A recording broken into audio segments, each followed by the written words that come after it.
जो गठबंधन विपक्ष का है वो गठबंधन रहेगा कि नहीं रहेगा, ये भी आने वाले कुछ समय में आपके सामने स्पष्ट हो जाएगा। युवाओं का स्वागत है और कोई यदि युवा सकारात्मक सोच के साथ राजनीति में आते हैं तो बिल्कुल उनको आना चाहिए। इसमें क्या दिक्कत है?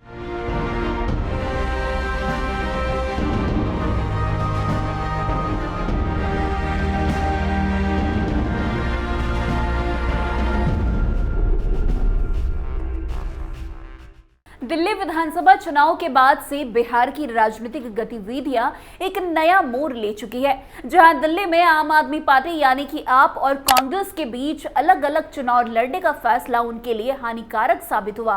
वहीं बिहार में भी इस परिणाम के बाद गठबंधन की राजनीति में हलचल तेज हो गई है। दिल्ली चुनाव के परिणाम के बाद बिहार में इंडिया गठबंधन के टूटने की चर्चा जोरों पर है। इस बीच लोक जनशक्ति पार्टी रामविलास के सांसद राजेश वर्मा ने एक बड़ा बयान दे दिया है, जो बिहार की राजनीति के लिए महत्वपूर्ण साबित हो सकता है। राजेश वर्मा ने दावा किया है कि बिहार में इंडिया गठबंधन, जो वर्तमान में महागठबंधन के रूप में कार्य कर रहा है, विधानसभा चुनाव से पहले पूरी तरीके से टूट जाएगा। उनका कहना है कि महागठबंधन में शामिल कई घटक दल जल्द ही एनडीए में शामिल हो जाएंगे और जो दल गठबंधन में बचेंगे उनके बीच घमासान मचेगा। यह घमासान इतना बढ़ेगा कि महागठबंधन पूरी तरीके से खत्म हो जाएगा। पहले आप खुद सुनिए किस तरीके से राजेश वर्मा ने इंडिया गठबंधन टूटने की बड़ी बात कही है। नहीं तो ये तो स्वाभाविक सी बात है कि हमारे पार्टी ने, आप ये समझिए कि जहां हमारा संगठन बहुत उस स्तर पर मजबूत नहीं था, बावजूद उसके पार्टी ने 50,000 से ज़्यादा मत लाए और हम लोग एक अलायंस पार्टनर होने के नाते हमारे नेता ने कमोबेश 10 से ज़्यादा विधानसभाओं में सभा की और जहाँ जहाँ हमारे नेता ने सभा की वहाँ सभी जगहों पर एनडीए की प्रचंड जीत भी हुई। तो ये सामूहिक एक प्रयास था और एक हमारे पार्टी का हमेशा से ये रहा है कि हम लोग लगभग कमोबेश जहाँ जहाँ एनडीए तय करेगा वहाँ वहाँ हमारी पार्टी ने चुनाव लड़ने का काम किया और एनडीए को भी मजबूत किया और हमारा संगठन का भी वहाँ पर धीरे धीरे और अब हम लोग मजबूत करने का काम करेंगे। नहीं, अच्छी बात है। हर पार्टी को ये सोचना भी चाहिए कि बनेगी सरकार, लेकिन अंतोगत्वा दिल्ली जो है वो झांकी है, बिहार अभी बाकी है और आने वाले समय में आपको देखने को मिलेगा 225 पार एनडीए की जीत होगी और विपक्ष का सुपड़ा साफ होगा। ठीक है, वो उनकी भाषा, उनकी मर्यादा है। हम लोग पूरे सम्मान के साथ उनका स्वागत करते हैं और हम लोग कहना चाहते हैं कि अब बिहार की जनता इस बात को बेखूबी समझ चुकी है कि उनके कथनी और करनी में कितना अंतर है और दूसरी बात, महागठबंधन कितना एक है ये लोकसभा चुनाव के वक्त भी पता चला, दिल्ली में विधानसभा चुनाव में पता चला और आने वाले समय में जो गठबंधन विपक्ष का है वो गठबंधन रहेगा कि नहीं रहेगा, ये भी आने वाले कुछ समय में आपके सामने स्पष्ट हो जाएगा। युवाओं का स्वागत है और कोई यदि युवा सकारात्मक सोच के साथ राजनीति में आते हैं तो बिल्कुल उनको आना चाहिए। इसमें क्या दिक्कत है? वैसे राजेश वर्मा का ये बयान महागठबंधन की स्थिरता पर सवाल उठाता है और राज्य की राजनीति में एक नया मोड़ की ओर इशारा करता है। उनका साफ कहना है कि महागठबंधन अब कमजोर हो चुका है और उनके घटक दल जल्द ही इसका साथ छोड़ने वाले हैं। राजेश वर्मा का ये दावा राजनीति के जानकारों के लिए एक नई दिशा का संकेत हो सकता है, क्योंकि बिहार में महागठबंधन की सियासी संरचना हमेशा से ही एक जटिल मुद्दा रही है। राजेश वर्मा ने अपनी बात को और मजबूत करते हुए ये भी दावा किया कि एनडीए बिहार विधानसभा चुनाव में 225 सीटों के साथ पूर्ण बहुमत से सरकार बनाएगा।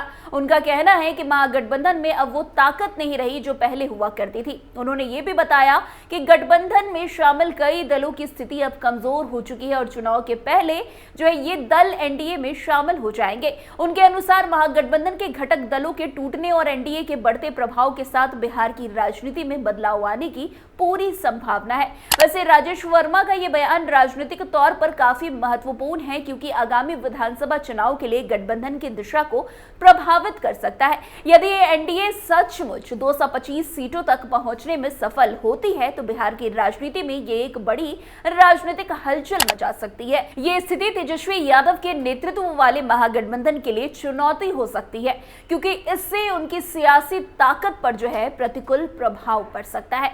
वैसे आपको बता दें, राजेश वर्मा ने लोक जनशक्ति पार्टी रामविलास रामविलास की स्थिति पर भी अपने विचार व्यक्त किए हैं।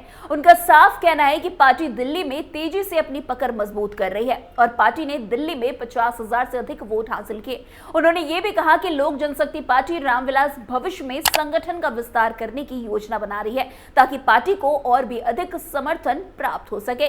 इतना ही नहीं, राजेश वर्मा का ये बयान पार्टी के लिए उत्साहवर्धक है क्योंकि दिल्ली जैसे बड़े राज्य में पार्टी की मजबूत पकड़ दिखाना ये संकेत देता है कि पार्टी के राष्ट्रीय स्तर पर विस्तार की संभावना है। इस तरह की रणनीतियां लोक जनशक्ति पार्टी रामविलास के भविष्य में महत्वपूर्ण साबित हो सकती है, विशेष रूप से बिहार और अन्य राज्यों में अपनी समर्थकों का आधार बढ़ाने में। वैसे राजेश वर्मा ने नीतीश कुमार के बेटे के राजनीति में आने की अटकलों पर भी प्रतिक्रिया दी है। उन्होंने कहा कि जो युवा सकारात्मक राजनीति के साथ आना चाहते हैं उनका स्वागत होना चाहिए। उनका यह बयान ये स्पष्ट करता है कि राजेश वर्मा और उनकी पार्टी युवाओं को राजनीति में आने के लिए प्रोत्साहित करते हैं, बशर्ते वे राजनीति में सकारात्मक बदलाव लाने की इच्छा रखते हो।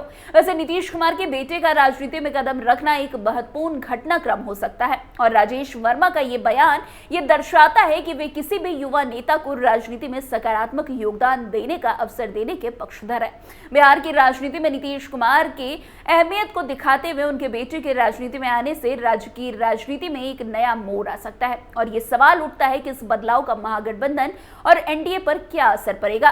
वैसे लोक जनशक्ति पार्टी रामविलास के सांसद राजेश वर्मा ने यह भी स्पष्ट कर दिया है कि उनकी पार्टी यानी कि लोजपा रामविलास बिहार विधानसभा चुनाव के लिए पूरी तरीके से तैयार है। पार्टी हर सीट पर अपनी ताकत का प्रदर्शन करने के लिए प्रतिबद्ध है और वे चुनावी रणनीतियों पर काम कर रहे हैं। उन्होंने ये भी कहा कि एनडीए में जो निर्णय लिया जाएगा उनकी पार्टी उसे स्वीकार करके आगे बढ़ेगी। वैसे आपको बता दें ये बयान ये दिखाता है कि लोक जनशक्ति पार्टी रामविलास एनडीए के अंदर पूरी तरीके से शामिल है और उनका उद्देश्य आगामी विधानसभा चुनाव में अपनी स्थिति को मजबूत करना है। पार्टी के भीतर एक सशक्त चुनावी तैयारी का संकेत है जो ये दिखाता है कि लोक जनशक्ति पार्टी रामविलास आगामी चुनाव में अपनी भूमिका को अहम मान रही है। वैसे बिहार विधानसभा चुनाव के लिए सभी प्रमुख पार्टियां अपनी अपनी चुनावी रणनीतियों पर काम कर रही है। जहां महागठबंधन में असमंजस और टूटने की बात चल रही है तो वही एनडीए अपनी स्थिति मजबूत करने में जुटी हुई है। राजेश वर्मा के बयान से यह स्पष्ट होता है कि बिहार की सियासत में आने वाले समय में कई बड़े बदलाव हो सकते हैं जो महागठबंधन और एनडीए दोनों के लिए चुनौतीपूर्ण हो सकते हैं। इसके अलावा राजेश वर्मा का यह दावा कि एनडीए 225 सीटों के साथ पूर्ण बहुमत से सरकार बनाएगी ये भी एक महत्वपूर्ण राजनीतिक संकेत है। यदि एनडीए सचमुच ऐसा कर पाती है तो ये बिहार की राजनीति में एक नया युग शुरू कर सकता है और महागठबंधन को अपनी रणनीतियां फिर से निर्धारित करनी पड़ सकती है। राजेश वर्मा का बयान बिहार की राजनीति में एक नया मोड़ का संकेत दे रहा है। उन्होंने महागठबंधन के टूटने की संभावना जताई है और एनडीए के 225 सीटों के साथ पूर्ण बहुमत से सरकार बनाने की बात कही है। इसके साथ ही लोक जनशक्ति पार्टी रामविलास की दिल्ली में बढ़ती ताकत और विधानसभा चुनाव की तैयारी भी चुनावी प्रक्रिया में एक महत्वपूर्ण भूमिका निभा सकती है। आखिरकार बिहार की सियासत में आने वाले समय में कौन सी पार्टी किस गठबंधन में रहेगी ये देखना काफी दिलचस्प होगा, लेकिन राजेश वर्मा का बयान ये स्पष्ट करता है कि बिहार में आने वाले समय में राजनीतिक घटनाक्रमों का बड़ा बदलाव हो सकता है। तो खैर आज की इस खबर में बस इतना ही। अन्य खबरों में हमारे साथ ऐसे आगे बने रहे और देखते रहिए। तब तक के लिए कैपिटल टीवी बिहार। धन्यवाद।